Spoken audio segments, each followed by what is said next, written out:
Go. Sir, thank you for giving me the opportunity to speak on the company's amendment bill. Sir, this House and the other House passed the Companies Amendment Act 2013. After an exercise of more than a decade, the Companies Act 1956 was replaced by the Companies Act 2013.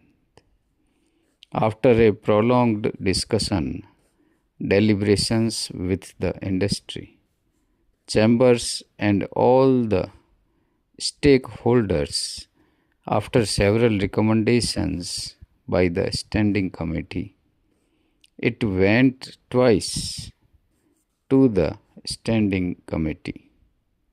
Only in 2013, the 1956 Act was replaced by Companies Act 2013.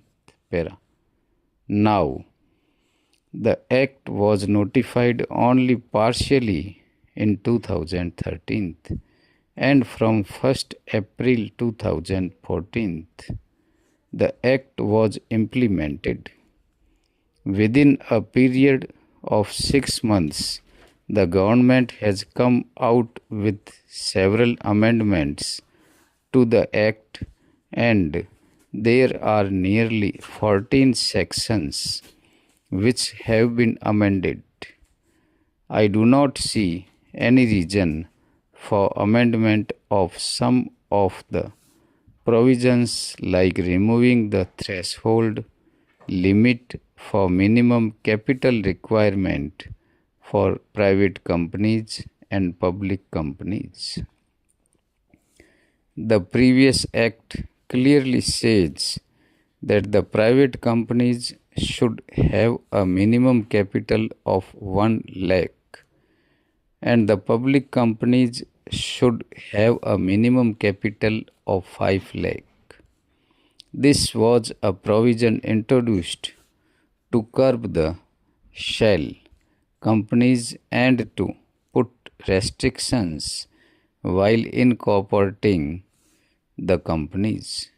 This has been removed, and then there is no capital requirement envisaged in the present amendment for incorporating a company. Then the next amendment is not making the common seal mandatory. The common seal is a seal which authenticates all documents of a company, and that is a seal which is required to be authenticated and that has been made optional. I do not see any reason for this change. Para. Then I welcome that Section 76A has been added to protect the depositors and to make the offence a cognizable offence under Section 447.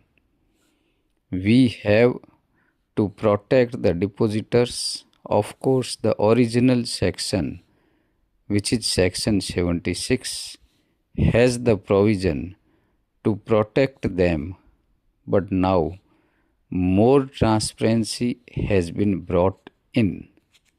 I welcome it.